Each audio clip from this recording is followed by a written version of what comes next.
Imagine standing in a remote highland valley in Southeast Asia, surrounded by thousands of massive stone jars, each weighing up to 30 tons, scattered across the landscape as far as the eye can see. No one knows who created them. No one knows how they were carved from solid rock and transported across mountainous terrain. No one knows their true purpose. The local legends speak of a race of giants who used them to brew rice wine for victory celebrations after an ancient war. But the evidence tells a far stranger story, one that involves human remains, mysterious carved discs, and a construction technique that shouldn't have been possible with the tools available 2,000 years ago. Today we're diving into one of archaeology's most baffling enigmas, the Plain of Jars in Laos, where over 10,000 stone vessels sit silent in the jungle, holding secrets that have defied explanation for generations. What you're about to discover will challenge everything you think you know about ancient Southeast Asian civilizations and the capabilities of our ancestors. These jars have witnessed centuries of history, survived carpet bombing during the Vietnam War, and continue to guard mysteries that modern science cannot fully unravel. We are taught that ancient Southeast Asian civilizations left comprehensive records of their achievements: temple inscriptions, religious texts, architectural plans carved into stone. We are told that major construction projects, especially those requiring years of labor and sophisticated engineering, were documented by the cultures that created them. But across the highlands of central Laos, spread over more than 90 separate sites, covering hundreds of square kilometers, lies evidence that shatters this comfortable narrative. Thousands of megalithic stone jars, some standing over 3 meters tall and weighing as much as a small house, arranged in clusters that suggest careful planning and purpose. Yet not a single ancient text describes their construction. No inscriptions explain their function. No oral tradition preserved by any known civilization claims responsibility for creating them. These are not decorative objects. They are not religious idols. They are precisely engineered stone vessels carved from solid bedrock with techniques that required extraordinary skill and tools we have never found. The sheer number of them suggests an enormous investment of labor spanning generations. Yet the civilization that created them vanished so completely that even their name is lost to history. And nowhere is this mystery more profound, more tangible, more impossible to ignore than in the Xieng Khawang province of Laos, where the Plain of Jars has stood as a silent testament to human achievement and enigma for over 2 millennia. The journey to the Plain of Jars takes you deep into the mountainous interior of Laos, far from the tourist centers and ancient temple complexes that define most visitors' experience of Southeast Asia. The Xieng Khawang province sits at an elevation between 1,000 and 1,300 meters above sea level, a plateau region characterized by rolling grasslands, scattered pine forests, and soil still contaminated with unexploded ordnance from the heaviest bombing campaign in human history. During the Vietnam War, the United States dropped more bombs on Laos than were used in all of World War II, and the Plain of Jars sites were directly in the conflict zone. Twisted metal fragments and crater scars still mark the landscape, creating a haunting juxtaposition between ancient mystery and modern warfare. As you approach Site 1, the largest and most accessible of the jar fields, the megaliths begin to emerge from the grassland like silent sentinels. From a distance, they might be mistaken for natural rock formations or modern monuments, but draw closer and their true nature becomes undeniable. These are manufactured objects, carved with deliberate intention from solid stone. The jars vary enormously in size, and some stand barely a meter tall, small enough that 2 people could lift them if they weren't solid rock. Others tower 3 meters high with internal cavities large enough to hold several adult humans, their walls 30 to 40 centimeters thick, carved from single blocks of granite, sandstone, or conglomerate rock weighing up to 30 tons. Each jar features a distinctive rim, carefully shaped and finished. Many have circular openings precisely cut into their tops. Some bear decorative elements, bas-relief carvings of human figures, geometric patterns, animal shapes, executed with skill that speaks to artistic sophistication. The surfaces show evidence of tool marks, patterns of abrasion that reveal the carving process, yet the tools themselves have never been found. Walking among them, you feel the weight of unanswered questions. Why are they here?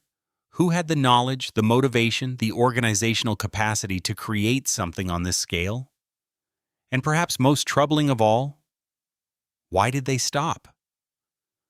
The fundamental mystery of the Plain of Jars begins with a simple engineering question that has no satisfactory answer. How were these massive stone vessels created and transported to their current locations? The largest jar at Site 1, known as Hai Juam, or Chief Jar, stands just over 3 meters tall, has an estimated weight of 30 tons, and was carved from a single block of granite. To put this in perspective, that's equivalent to 6 fully grown African elephants, or roughly the weight of 3 large SUVs. This jar, like hundreds of others across the sites, shows clear evidence of being carved at a quarry location and then transported sometimes several kilometers to its final placement.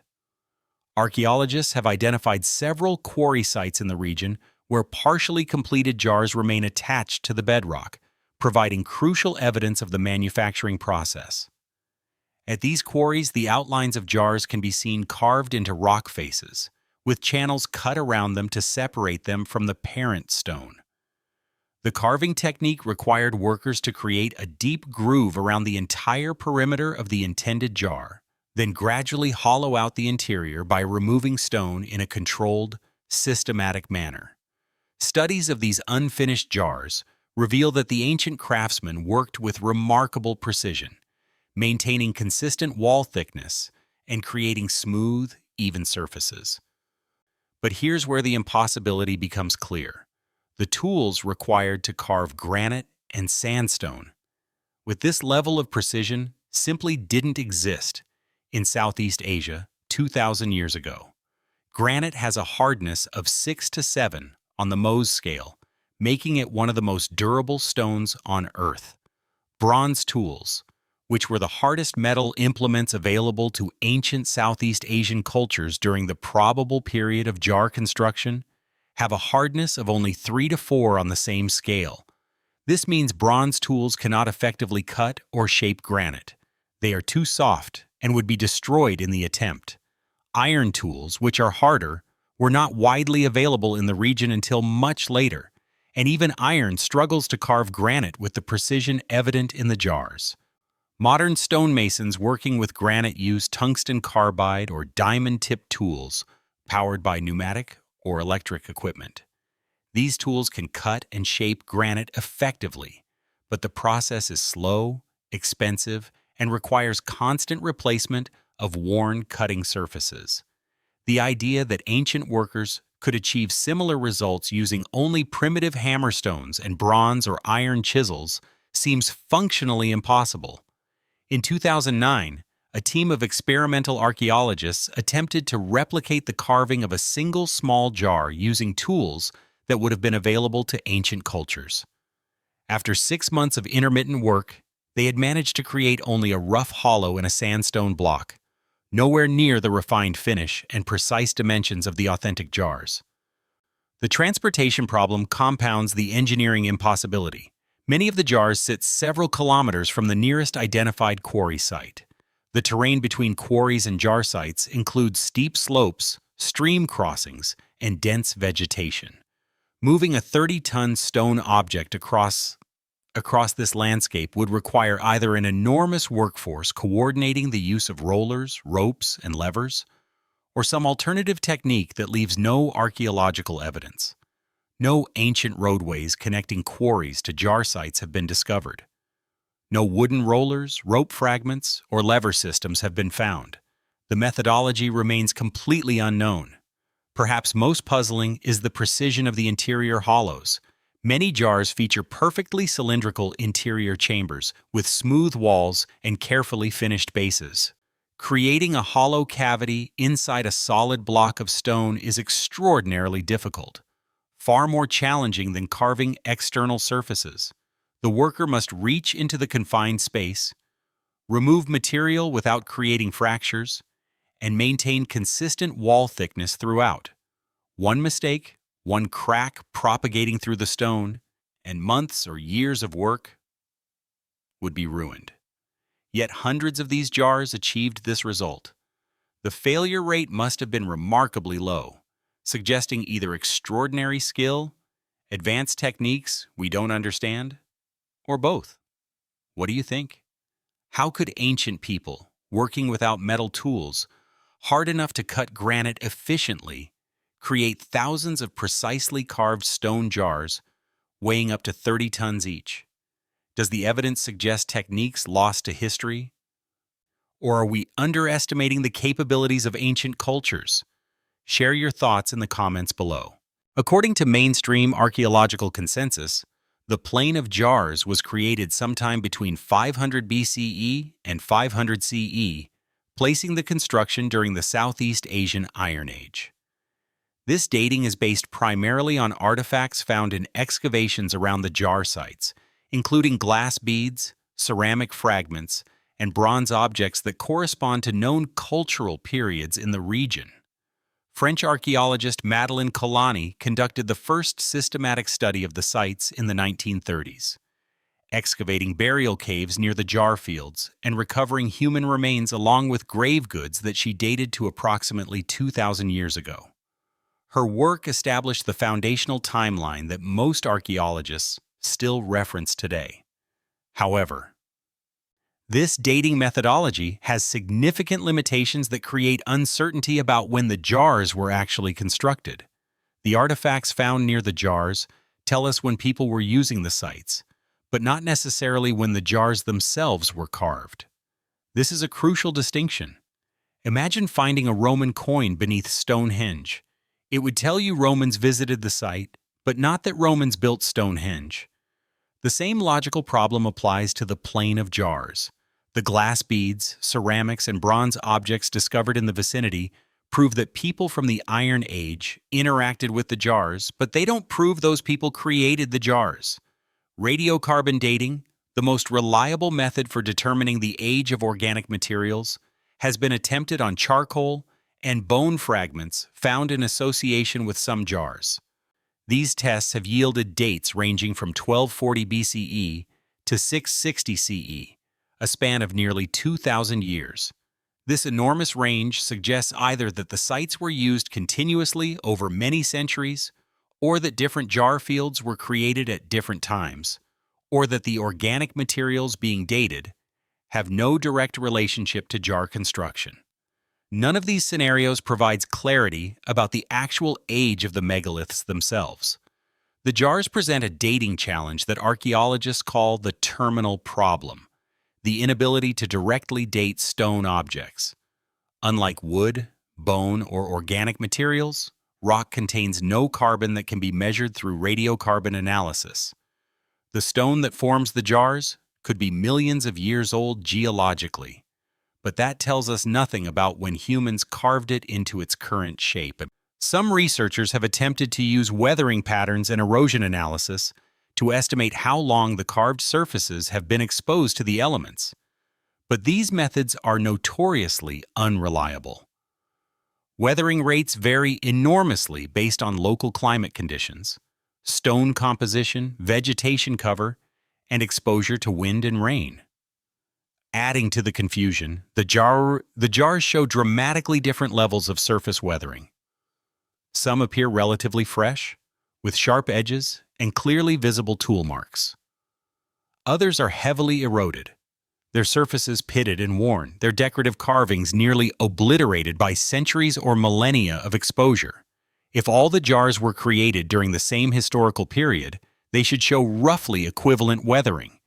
The variation suggests either that jars were created over an extended time frame, or that different stone types weather at different rates, or that some jars have been protected by vegetation or other factors that reduce their exposure to weathering elements. Local oral traditions, collected by French colonial researchers and later anthropologists, offer little help in establishing a timeline. The Lao people of the region have legends about the jars, most famously the story of King Kun Juam, who supposedly commissioned the jars to brew celebratory rice wine after defeating his enemies. But these stories exist in the realm of mythology rather than historical documentation. No one claims ancestral knowledge of jar construction techniques. No families preserve traditions of having ancestors who worked on the megaliths. The cultural memory appears to begin with the jars already ancient, already mysterious, already present in the landscape when current populations arrived in the region. Some researchers have proposed much earlier dates based on comparative analysis with other megalithic cultures. Dr. Leah Genovese of the Australian National University has suggested that the jar-making tradition might extend back as far as 2500 BCE, contemporary with some of the earliest megalithic construction in Europe and the Middle East. Her argument rests on the sophistication of the engineering and the apparent connection between the jars and astronomical alignments that some researchers claim to have identified. However, this much earlier dating remains speculative and controversial, lacking the kind of definitive evidence that would convince the broader archaeological community. The timeline confusion extends to the question of how long the jar-making tradition continued. Were all the jars created in a relatively brief period by a single culture? Or did the tradition span many generations, perhaps even multiple civilizations? The evidence could support either interpretation. The stylistic consistency of the jars suggests a unified cultural tradition with established techniques passed down through master-apprentice relationships. Yet the geographic distribution across 90 known sites, spread over hundreds of kilometers, implies either a very large population with shared cultural practices or a tradition that persisted long enough for gradual expansion across the region. The prevailing archaeological explanation for the Plain of Jars, developed over decades of research by institutions including the Lao Department of Heritage, the Australian National University, and UNESCO Heritage Preservation teams, maintains that the jars were created by an Iron Age civilization that inhabited the Xiangkowang Plateau between 2000 and 1500 years ago. According to this interpretation, the jars served as funerary vessels, part of a complex mortuary tradition that involved cremating or exposing bodies before placing remains in or near the stone containers. This funerary interpretation draws support from several lines of evidence discovered during archaeological excavations. Madeline Kalani's original excavations in the 1930s uncovered human bone fragments, both cremated and uncremated, in association with many jars. Some jars contained bone material in their interior cavities. Nearby limestone caves showed clear evidence of use as burial chambers, with human remains placed in ceramic jars, alongside grave goods, including bronze bracelets, glass beads, iron tools, and decorative objects. The spatial relationship between the stone jars and these burial caves suggested to Kalani and subsequent researchers that the megaliths were part of a broader mortuary landscape. Dr. Dougald O'Reilly of the Australian National University, who has conducted extensive excavations at multiple jar sites since the early 2000s, has refined this interpretation. His team's work has documented distinct phases of use at various sites. Initial construction of the jars appears to have been followed by centuries of mortuary activity, with later populations continuing to use the jar fields for burial purposes, even if they were not the original builders. O'Reilly's excavations have revealed burial pits beneath and around some jars containing primary and secondary burials. Primary burials being complete skeletons placed shortly after death, secondary burials being collected bones that had been defleshed elsewhere and then interred. The construction methodology, according to mainstream archaeology, involved identifying suitable stone outcrops, carving jar shapes directly into the bedrock using iron tools and hammerstones, then using a combination of earthen ramps, wooden rollers, ropes made from natural fibers, and large workforces to transport finished jars to their intended locations. Experimental archaeology, while not fully replicating the largest jars, has demonstrated that significant stoneworking can be accomplished with patient application of percussion and abrasion techniques. The key, according to this view, is understanding that ancient people were not constrained by modern concepts of efficiency or time. A project that seems impossibly labor-intensive to contemporary observers may have been entirely feasible for a society that could dedicate decades to megalithic construction. Proponents of the mainstream explanation also point to parallels with other megalithic traditions in Southeast Asia and beyond. The construction of massive stone monuments is not unique to Laos. The inhabitants of Easter Island transported and erected moai statues weighing many tons.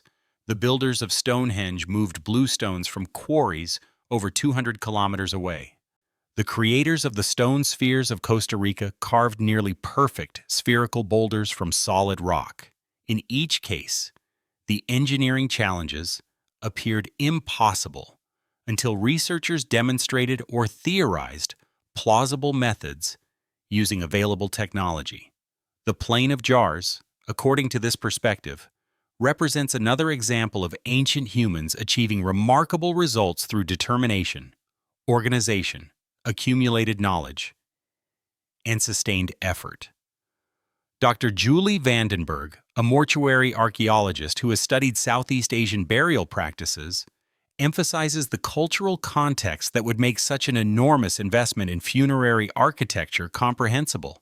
Beliefs about death, ancestors, and the afterlife have motivated societies throughout history to dedicate extraordinary resources to mortuary construction. The pyramids of Egypt, the terracotta army of China, the burial mounds of pre-Columbian North America, all represent civilizations channeling immense labor and resources into death-related monuments. The jars of Laos, viewed through this lens, are not impossible anomalies, but rather examples of how deeply held beliefs about death and commemoration can drive monumental construction.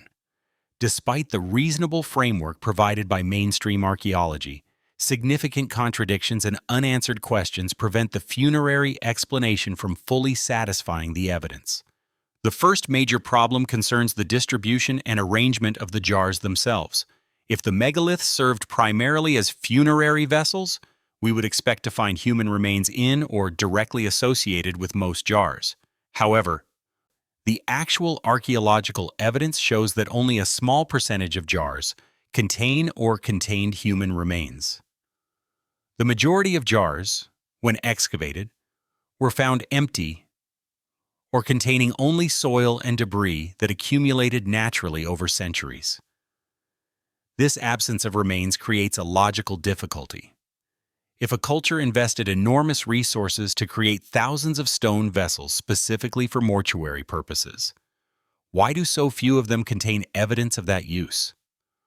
One possible explanation is that remains have decomposed completely or were removed at some point in history, but bone material preserves reasonably well in the soil conditions of the region, as evidenced by the remains that have been found. The selective presence of human material in only some jars suggests either that many jars were never used for their intended purpose or that they had a different primary function that we have not identified. The second contradiction involves the jar's design features. Many jars have been found with carefully carved stone lids, some weighing several tons themselves, designed to fit precisely over the jar openings. However, the lids don't make sense for a funerary function. If the jars were intended to contain cremated remains or bones, why would they need such massive, precisely fitted covers? Ceramic vessels or smaller stone caps would serve the purpose adequately. The engineering effort required to create stone lids weighing multiple tons seems disproportionate to the functional need for covering burial remains. Some researchers have suggested the heavy lids indicate the jars contained something valuable that required protection. but no archaeological evidence of such contents has been discovered. The third problem concerns the quarries themselves. At the identified quarry sites, several partially completed jars remain attached to the bedrock, apparently abandoned mid-production. These unfinished jars provide valuable evidence of construction techniques, but they also raise troubling questions. Why were they abandoned?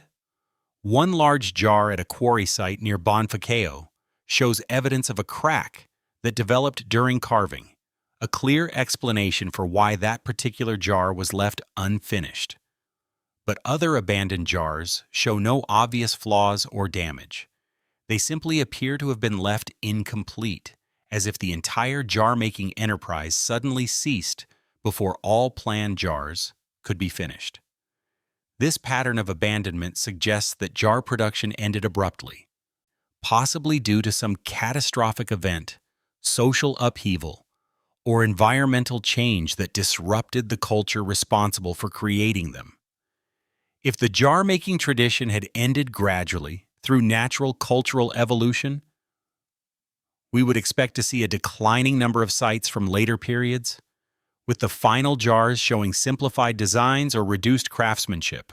Instead, we see apparent abandonment in the middle of active production, frozen in time like a Marie Celeste of ancient stoneworking. Dr. Thonglith Luang Koth of the Lao Department of Heritage has documented another puzzling feature, the presence of mysterious stone discs found at several jar sites. These discs, carved from the same stone types as the jars, are typically circular or semicircular, ranging from 40 to 80 centimeters in diameter, with carefully finished surfaces. Some display carved animal figures, monkeys, frogs, humans in various poses. Their purpose remains completely unknown. They are too small to serve as jar lids for all but the tiniest vessels. Some researchers have speculated they might be grave markers, while others suggest they could be ceremonial objects or even ancient game boards. Whatever their function, they add another layer of mystery to an already enigmatic site. The geographic distribution of jar fields also presents difficulties for the mainstream explanation. The 90 known sites are scattered across a vast area, some accessible only via difficult mountain paths, others positioned in locations with no obvious practical advantages. If the jars were components of mortuary landscapes serving local populations, we would expect them to cluster near ancient settlements or along trade routes. While some jar sites do show evidence of nearby habitation, others appear to have been deliberately placed in remote, difficult-to-reach locations. The effort required to transport megaliths to these isolated spots seems excessive for their proposed function. Additionally, the stylistic variation among jars at different sites raises questions about whether they all originated from a single cultural tradition. While most jars follow similar basic designs, cylindrical or slightly tapered bodies with open tops, the details vary considerably. Some sites feature predominantly simple, undecorated jars, while others include elaborate carved designs. Some jars have perfectly circular openings, others elliptical. Some stand upright, others tilt at angles. This variation could indicate that different groups with different artistic traditions created jars over an extended period, but if so, why did they all choose to create large stone vessels in this particular region? What connected these different groups to a shared megalithic tradition? Which explanation makes the most sense to you? Could these massive stone jars have served a funerary purpose that we simply don't fully understand yet? Or does the physical evidence point toward a different function entirely? What could explain the enormous investment of labor if not beliefs about death and ancestors? Let us know your perspective in the comments. Several researchers have proposed alternative explanations for the Plain of Jars that attempt to account for the contradictions in the funerary hypothesis. One of the most intriguing theories comes from Russian archaeologist Dr. Igor Zadarev, who studied the jars extensively in the 1990s. Zadarev proposed that the jars were not funerary vessels at all, but rather industrial containers used in the production of alcohol. specifically a type of rice wine or mead. His theory draws on both the local legends about King Kun Juam, brewing victory wine, and on chemical analysis of residues found inside several jars.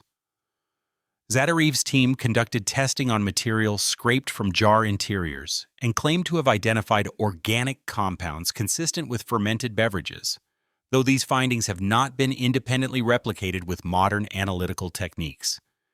The theory proposes that ancient populations used the jars as fermentation vessels for large-scale alcohol production, possibly for ceremonial or trade purposes. The stone construction would maintain stable temperatures beneficial for fermentation, and the heavy lids would seal the contents during the fermentation process. This would explain why the jars needed to be so large, and why they were distributed across multiple sites. Each site could represent a center of production serving different communities or regions. However, the fermentation theory faces its own challenges. Chemical analysis of ancient residues is notoriously difficult, as organic compounds degrade over centuries and can be contaminated by materials that entered the jars long after their original use. More fundamentally, using 30-ton stone vessels for alcohol production seems extraordinarily inefficient. Ceramic containers would serve the same purpose with far less labor investment. The theory also doesn't explain the presence of human remains in and around some jars, unless we assume later populations repurposed the vessels for burial after their original function had been forgotten. Another alternative explanation focuses on astronomical and calendrical functions. Dr. William Niedringhaus, an independent researcher with a background in archaeoastronomy, has documented apparent alignments between certain jar clusters and celestial phenomena. He claims that jars at Site 1 are positioned to mark sunrise and sunset positions during solstices and equinoxes, and that the arrangement of jars at several sites corresponds to major star positions been visible from the Xiangkuang Plateau. According to this interpretation, the Plain of Jars functioned as an ancient observatory or calendar system, with the massive stone vessels serving as permanent markers for tracking seasonal and astronomical cycles. The astronomical theory is compelling in some respects. Many ancient megalithic sites worldwide, Stonehenge, Karnak, the Nazca Lines, incorporate astronomical alignments that demonstrate sophisticated understanding of celestial mechanics. The ability to track seasonal changes would have been valuable for agricultural societies, providing reliable indicators for planting and harvest times. However, critics of the astronomical interpretation point out that with enough jars scattered across a landscape, some alignments with celestial phenomena are statistically inevitable. Proving that alignments were intentional rather than coincidental requires demonstrating consistent patterns across multiple sites, and such patterns have not been definitively established at the Plain of Jars. A third alternative theory, proposed by anthropologist Dr. Nita Wathanawanitikul of Mahidol University in Thailand, suggests the jars served a water storage function. This theory notes that the Xiangkuang Plateau, despite its relatively high rainfall, lacks reliable year-round water sources in some areas. Large stone vessels could have collected and stored rainwater during monsoon seasons, providing water security during dry periods. The jar's placement in open areas would facilitate rainwater collection, and the stone lids would reduce evaporation and contamination. The water storage theory has practical merit and doesn't require assuming complex religious beliefs or specialized cultural practices. However, it faces the same efficiency objection as the fermentation theory. Stone jars are perhaps the most labor-intensive water storage solution imaginable. Artificial ponds, earthenware vessels, or even wooden containers would serve the same purpose with far less effort. Moreover, the theory doesn't account for the jar's association with human remains in burial caves, unless we assume later funerary use unrelated to original function. Some researchers have moved toward hybrid interpretations that acknowledge the jars may have served multiple functions over their long history. Dr. O'Reilly's recent publications suggest that whatever the jar's original purpose, they certainly became incorporated into mortuary practices by the time of the Iron Age burials documented in excavations. Perhaps the jars were created for one reason, but later populations, encountering these mysterious megalithic objects, assigned them new meanings and uses within their own cultural frameworks. This would explain both the diversity of artifacts found at jar sites and the somewhat inconsistent evidence for any single primary function. The stone jars themselves are only the most visible component of a larger archaeological complex that includes several additional unexplained features. Among the most enigmatic are the carved limestone discs mentioned earlier. Over 40 of these discs have been documented at various jar sites, each carefully shaped and finished, many bearing intricate relief carvings. The figures depicted include monkeys with expressive faces, frogs with splayed legs, human-like forms in various postures, and abstract geometric designs that some researchers interpret as symbols or writing, though no decipherment has been successful. The labor involved in creating these discs was substantial. The carvings show skilled artistry and careful planning, with details rendered in three-dimensional relief that would have required hours or days to complete for each disc. Yet their purpose remains completely mysterious. They were clearly important. Objects don't receive such careful artistic attention unless they serve some significant function. But what that function might have been is lost to time. Some discs were found partially buried near jars, others lay scattered across jar fields, as if abandoned or discarded. A few show signs of damage or breakage that occurred in antiquity, suggesting they were once functional objects that broke during use, rather than decorative items carefully preserved. Beneath and around the jar sites, researchers have discovered an extensive network of underground chambers and passages carved into the limestone bedrock. These subterranean features were likely created by the same culture that made the jars, as they show similar tool marks and construction techniques. The chambers vary in size from small alcoves, barely large enough for a person to crawl through, to substantial rooms with ceiling heights of 2 meters or more. Many chambers contain carved niches in their walls, suggesting they may have been used for depositing objects or remains. Kalani's excavations in the 1930s documented finding ceramic burial jars in these underground chambers, containing human bones, glass beads, and metal objects. More recent excavations have confirmed that the chambers served mortuary functions, at least during some periods of use. However, the relationship between the underground chambers and the surface jars remains unclear. Were they components of a single integrated mortuary system? Did they serve different functions at different times? The chambers could have preceded the jars, with the surface megaliths added later by a different culture that didn't understand or care about the original subterranean features. At Site 1, investigators have documented a series of shallow trenches cut into the bedrock, extending outward from clusters of jars in roughly linear patterns. These trenches are typically 20 to 30 centimeters wide and 10 to 15 centimeters deep, carved with precision into the hard stone surface. Their purpose has never been explained.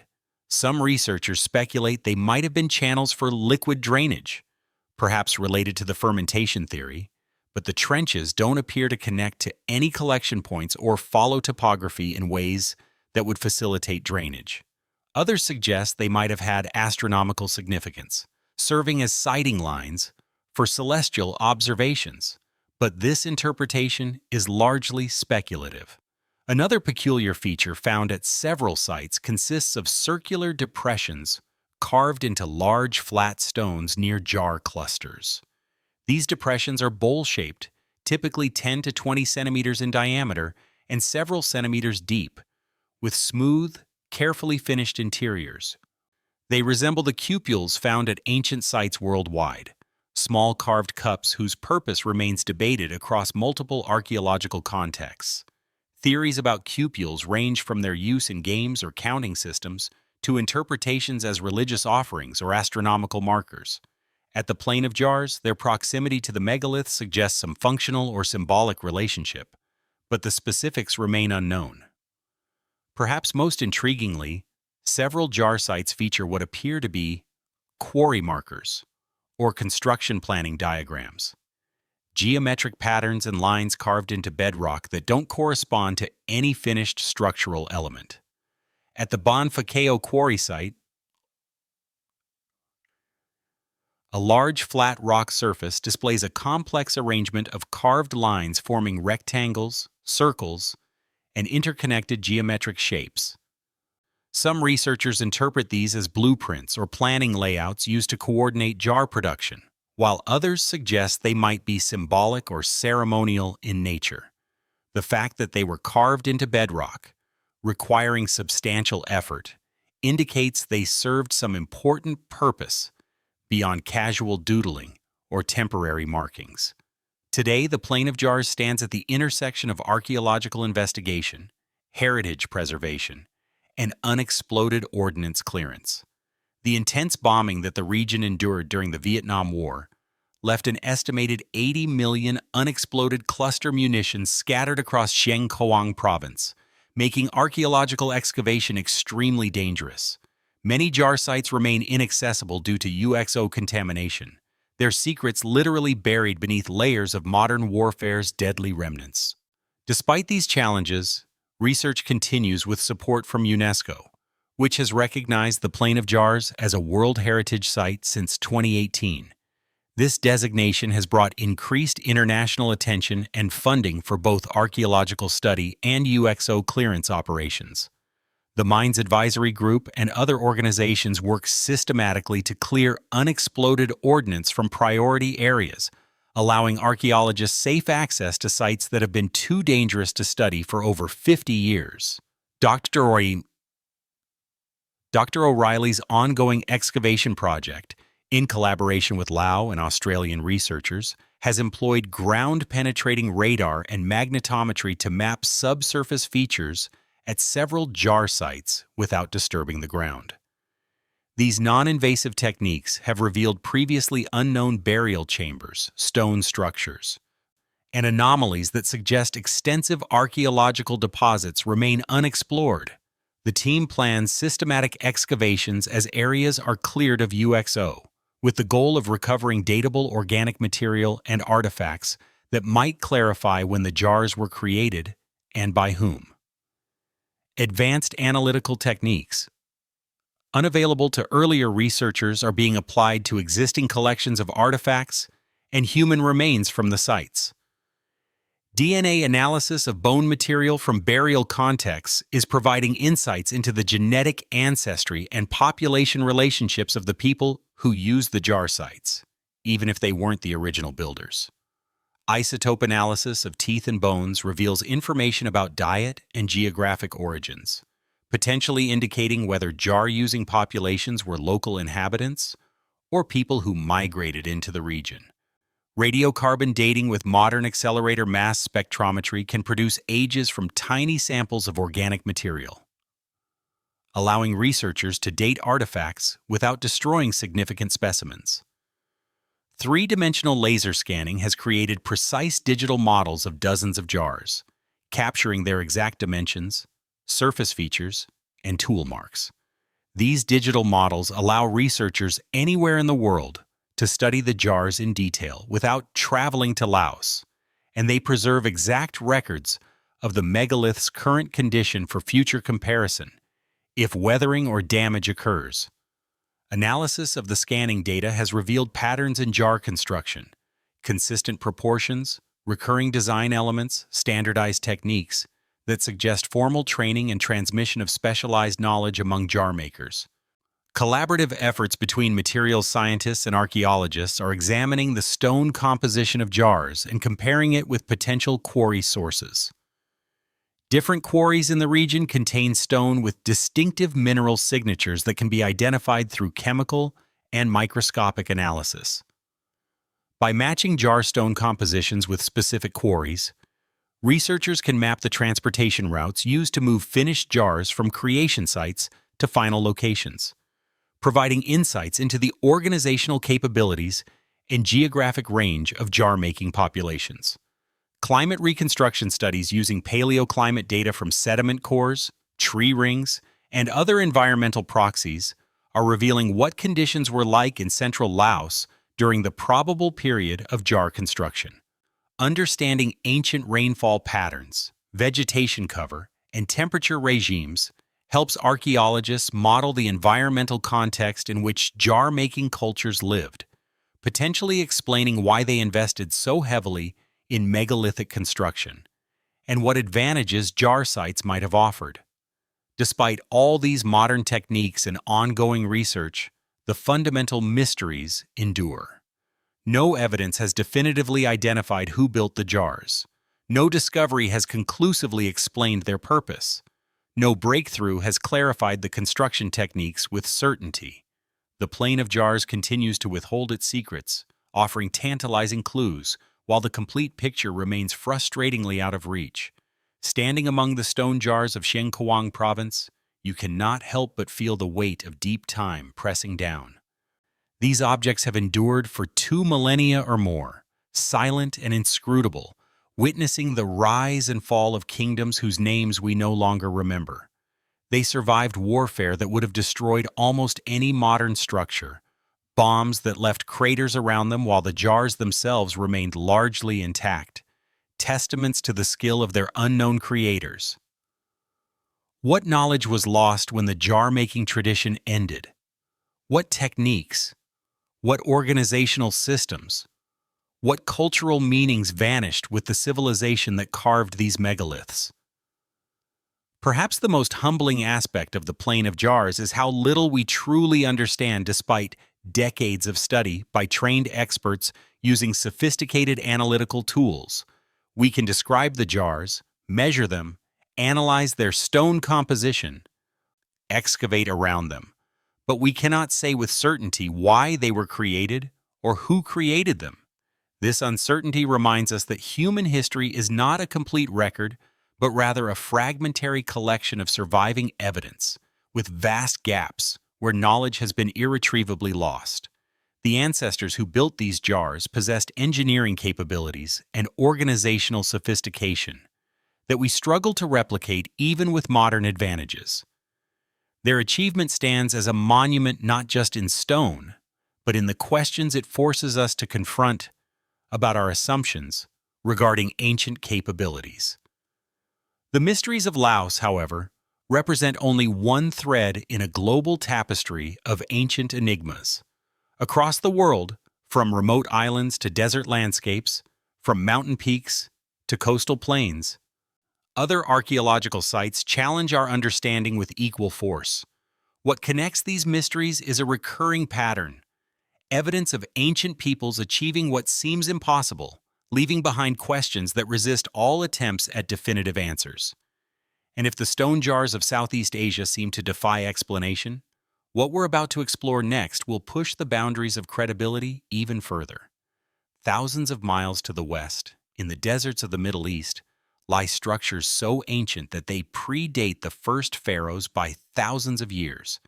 These structures, visible only from the air, form patterns across the landscape that suggest knowledge and planning on a scale that challenges everything we think we know about Stone Age civilizations.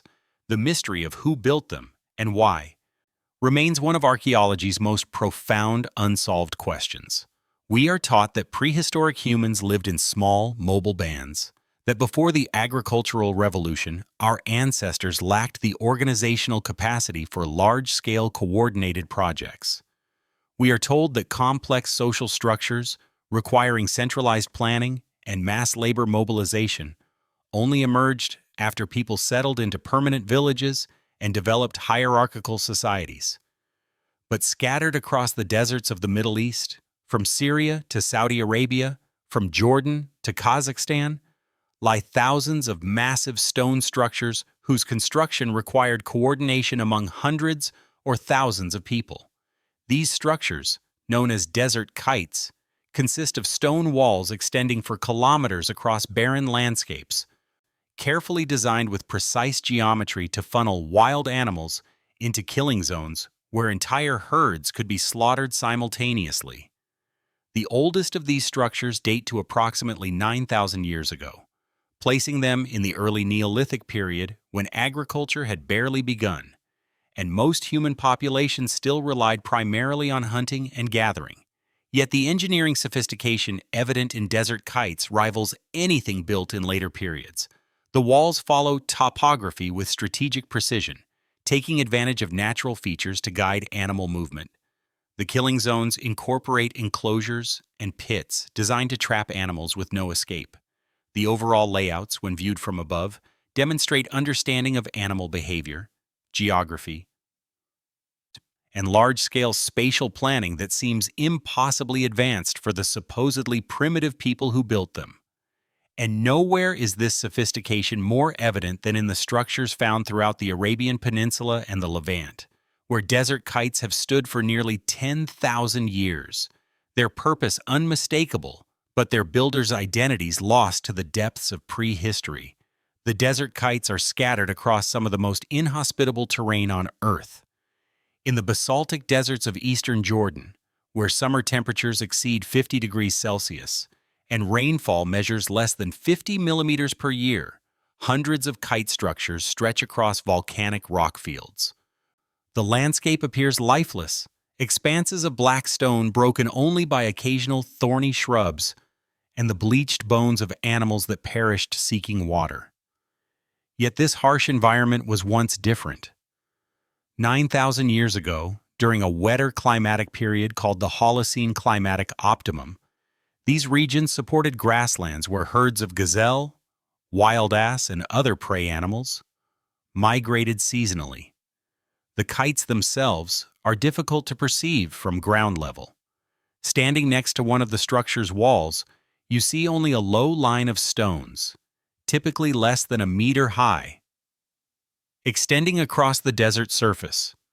The stones are basalt rocks, unworked except for being stacked deliberately, held in place by their own weight rather than mortar or cement. Individual rocks range from fist-sized to boulder-sized, weathered by millennia of exposure until their surfaces are smooth and darkened. Following the wall line, you might walk for a kilometer or more before reaching any change in direction or structure, the stones marching in stubborn persistence across dunes and rocky outcrops. But ascend to higher ground, or view the structures from an aircraft, and their true form becomes staggering. From above, desert kites reveal themselves as massive geometric constructions shaped like arrowheads or triangles.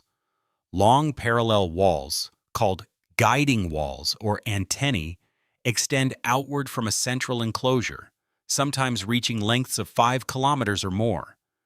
These walls funnel inward, gradually narrowing until they converge at a head, the killing zone where animals were trapped. The heads often incorporate multiple small enclosures or pits, carefully designed dead ends where panicked prey would be driven and slaughtered en masse. The precision of these layouts is remarkable. The guiding walls are positioned to exploit natural terrain features, following ridges or valleys that would naturally channel moving animals. The killing zones are located at topographic choke points where animals would have difficulty escaping. Some kites incorporate multiple heads, branching pathways that divided herds into smaller groups for more efficient killing. The engineering demonstrates sophisticated understanding of animal behavior, how gazelle move when frightened, which routes they prefer, how tightly they can be packed before they stampede, how geography can be weaponized to turn natural migration into mass slaughter. The fundamental impossibility of desert kites is not their construction technique. Piling stones into walls requires no advanced technology, but rather the social organization and cognitive capacity their existence implies. These structures were built during the early Neolithic, a period when human societies were transitioning from mobile hunter-gatherer groups to semi-sedentary agricultural communities. According to conventional models of social evolution, the kind of complex coordination required to plan and build structures like desert kites should not have been possible at this early stage of development. Consider what building a desert kite requires. First, someone must conceive the overall design. Where to place walls that extend for kilometers, how to position them relative to terrain and anticipated animal migration routes, where to locate the killing zones for maximum effectiveness. This requires spatial thinking on a landscape scale, the ability to visualize a three-dimensional structure from a mental blueprint, and understanding of how the finished structure will function in practice. The planner must know animal behavior intimately, predicting how herds will respond to visual barriers and topographic features. Second, the construction requires mobilizing a substantial workforce. Building even a relatively small desert kite with walls totaling just 2 kilometers in length and standing 1 meter high requires moving thousands of tons of stone. If individual rocks weigh an average of 5 to 10 kilograms, and walls are built in multiple layers for stability, a conservative estimate suggests tens of thousands of individual stones must be collected, transported, and positioned. Assuming a worker can move and place 1 ton of stone per day, a small kite might require hundreds of person-days of labor. Larger kites, with walls extending 5 kilometers or more, would require thousands of person-days. Where did this workforce come from? During the early Neolithic, human populations were relatively small and dispersed. Most groups numbered dozens rather than hundreds, and they needed to spend most of their time acquiring food through hunting, gathering, and early forms of cultivation.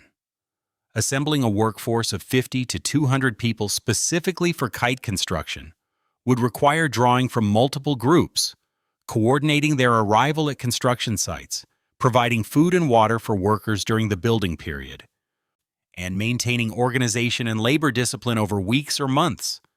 This implies social mechanisms, leadership, authority, communal decision-making, resource sharing, that anthropologists typically associate with much later stages of social complexity. Third, the kites had to be built before they could demonstrate their value through successful hunts. This represents a significant cognitive leap. Modern experimental psychology recognizes that humans often struggle with delayed gratification tasks that require accepting costs now for benefits later.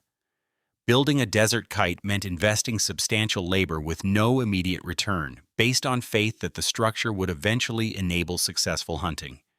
The builders had to visualize a future scenario, herds being driven into the kite, becoming trapped, being slaughtered, and commit to construction based on that mental simulation rather than observable results.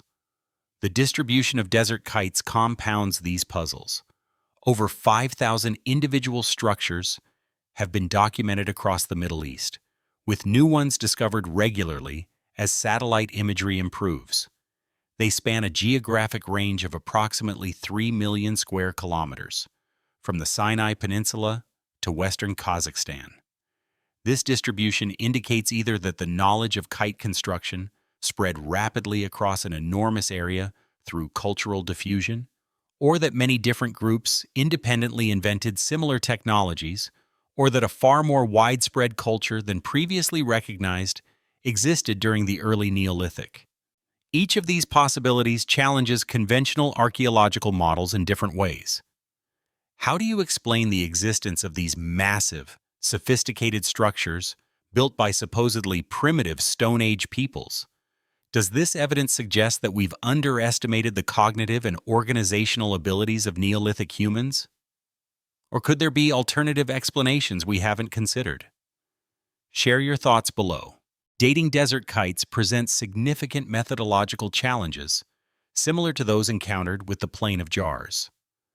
The structures themselves are built from unworked stone that cannot be directly dated using radiocarbon or other isotopic methods.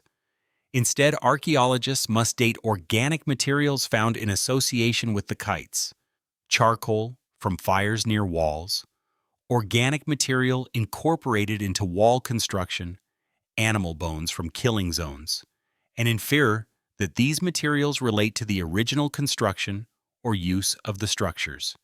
The earliest dated kites come from excavations in eastern Jordan and southern Syria, where charcoal samples from beneath and within wall structures have yielded radiocarbon dates between 7,000 and 8,000 BCE.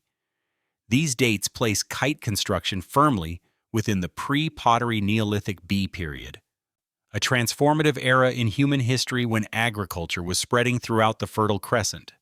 But most people still derived much of their food from wild resources.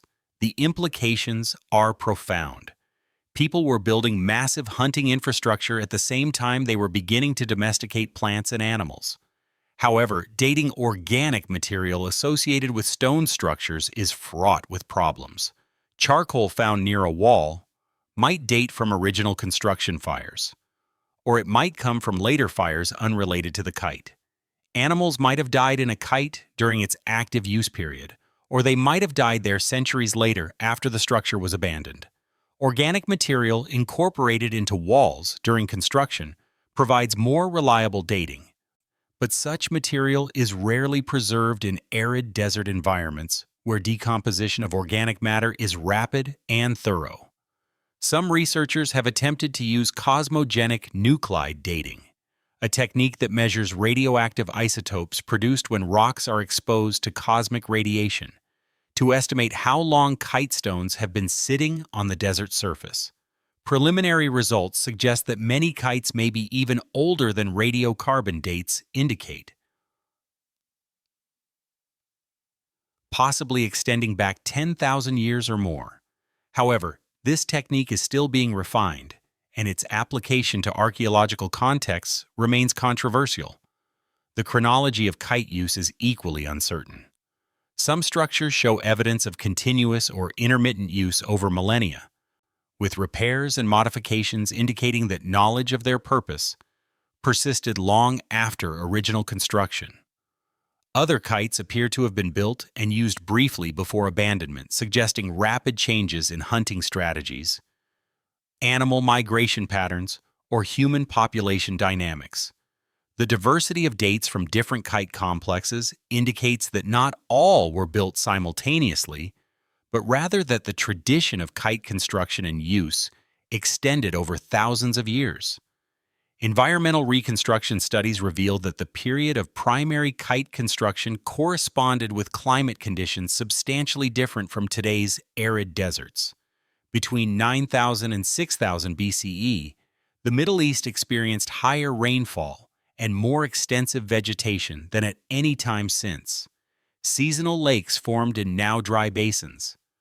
Grasslands supported large populations of gazelle, onager, and other herd animals. This wetter environment made kites practical. There were animals to hunt and vegetation to support them.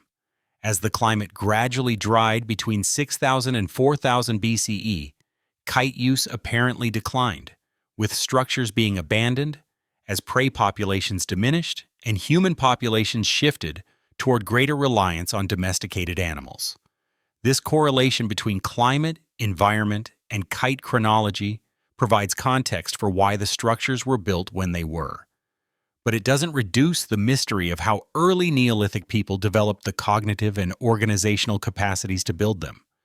If anything, climate data deepens the puzzle by confirming that kites represent intentional, sophisticated responses to specific environmental conditions rather than random accumulations of stone. The mainstream archaeological interpretation of desert kites, developed through decades of fieldwork by institutions including the Council for British Research in the Levant, the French Institute of the Near East, and various Middle Eastern universities, recognizes the structures as prehistoric hunting installations designed to facilitate mass killing of wild ungulates. This interpretation is grounded in multiple lines of evidence, including the structure's forms, their geographic placement relative to known animal migration routes, the presence of animal bones at some sites, and ethnographic parallels with communal hunting practices documented among recent hunter-gatherer societies. Dr. Rémy Cressard of the French National Center for Scientific Research has conducted extensive surveys and excavations at kite sites in Jordan and Saudi Arabia. His work demonstrates that the structures were carefully sited to intercept seasonal gazelle migrations. Gazelle populations in the ancient Middle East numbered in the hundreds of thousands or millions, moving predictably between summer and winter grazing areas. The long guiding walls of desert kites would have been visible barriers that naturally channeled these migrations, gradually narrowing the herd's path until they were forced into the killing zones. According to this interpretation, kite hunts would have been major communal events requiring coordination among multiple groups. Hunters would position themselves along the guiding walls, using noise and movement to panic herds and drive them toward the heads. Once animals entered the killing zones, often small enclosures from which escape was impossible, they could be dispatched with spears, arrows, or clubs at close range. A single successful drive might yield dozens or hundreds of animals, providing massive quantities of meat that would need to be processed, preserved, and distributed quickly. This model of communal hunting is supported by ethnographic examples from more recent history. Native American groups on the Great Plains used buffalo jumps, cliffs where herds were stampeded to their deaths, for communal hunts. Australian Aboriginal groups conducted large-scale kangaroo drives using human lines to channel animals toward killing zones. In each case, successful hunts required social coordination, leadership, collective effort, and methods for fairly distributing the resulting resources. Desert kites represent an archaeological example of this widespread pattern of communal hunting, albeit using constructed rather than natural features. Dr. Guy Bar Oz of the University of Haifa has studied faunal remains from kite excavations, identifying species composition and age profiles that provide insights into how the structures functioned.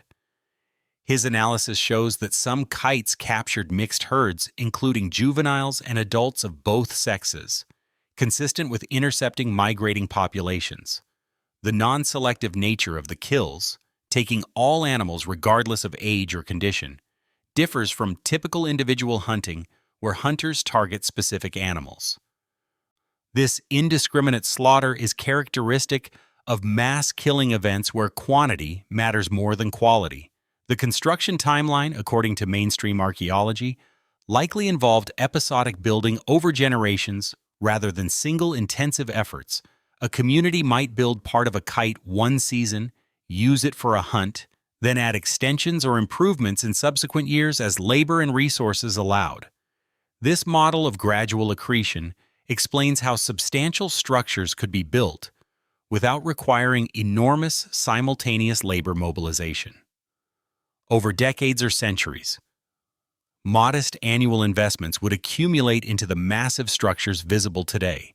Despite the compelling framework provided by the communal hunting interpretation, several aspects of desert kites resist easy explanation. The first concerns the sheer number and density of structures in some regions.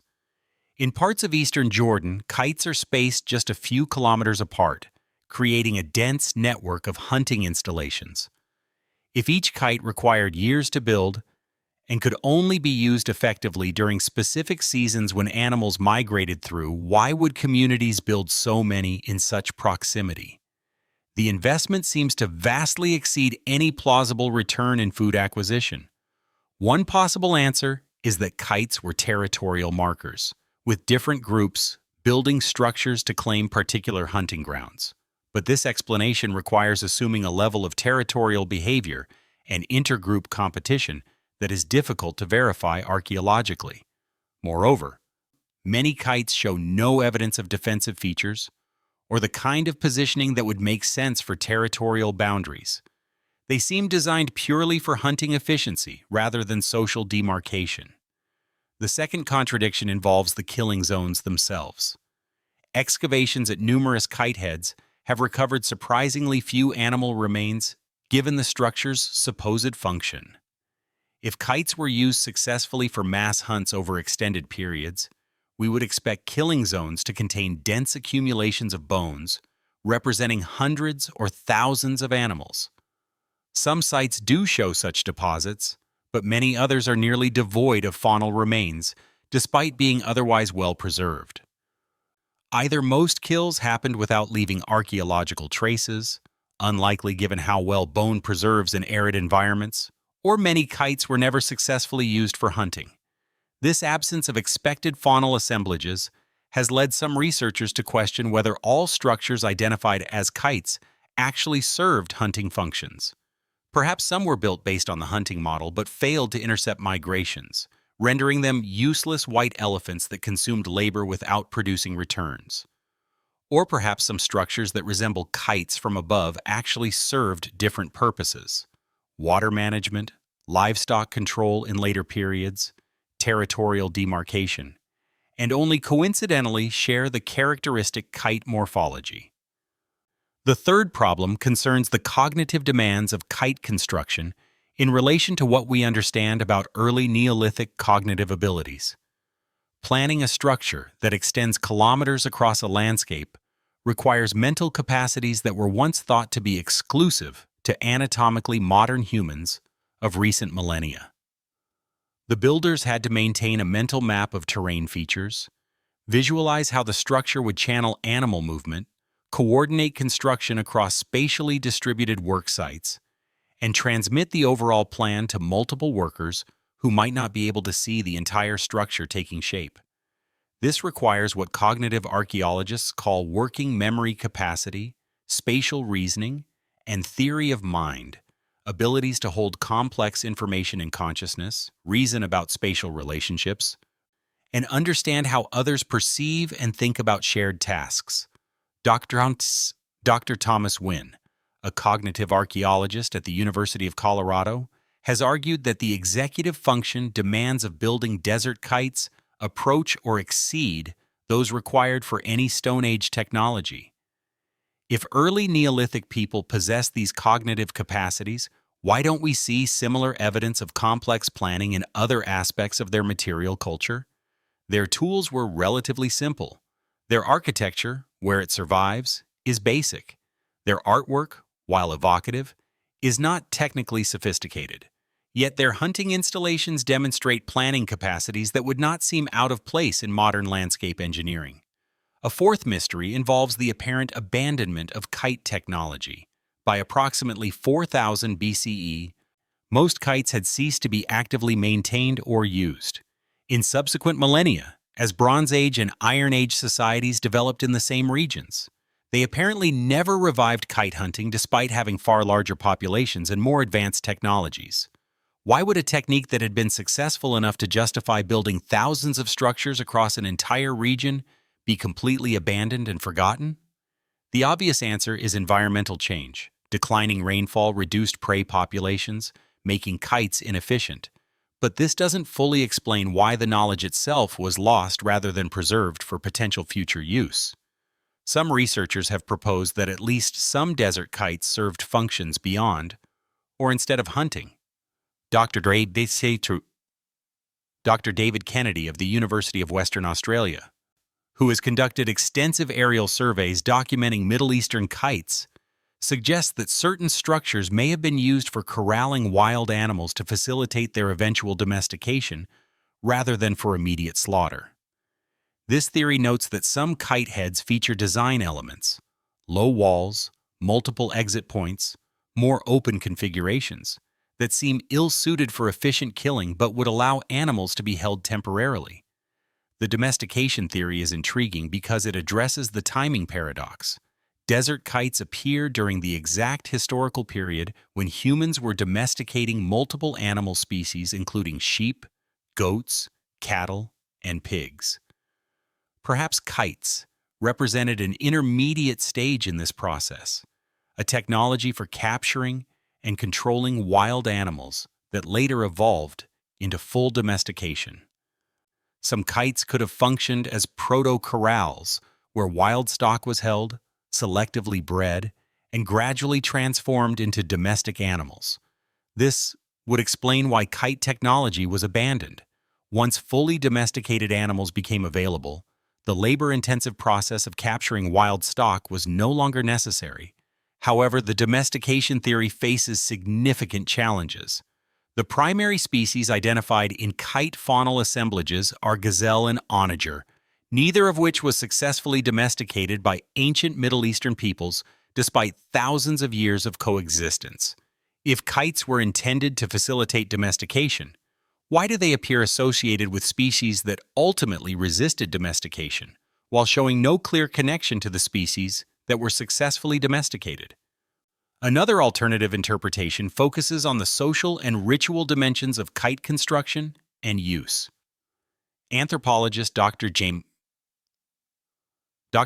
Mellard suggested that building and using kites may have served primarily social functions, occasions for different groups to gather, coordinate labor, strengthen social bonds, and conduct communal rituals, with food acquisition being a secondary benefit.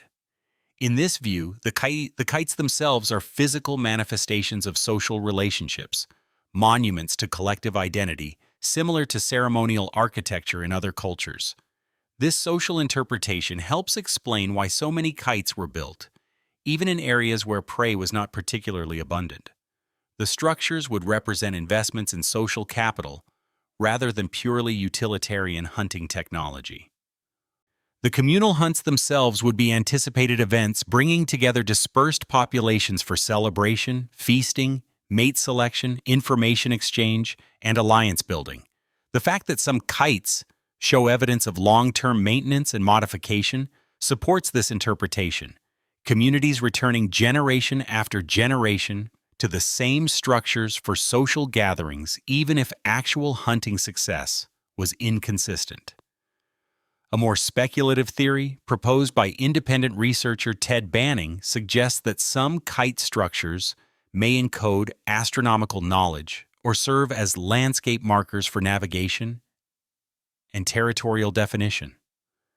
The precise geometric forms of kites, their careful positioning relative to topographic features, and their visibility from high vantage points could indicate functions beyond animal capture. However, this interpretation struggles to explain the clear design features oriented toward funneling and trapping, features that make perfect sense for hunting, but seem unnecessary for purely symbolic or astronomical functions. What's your take on these mysterious structures?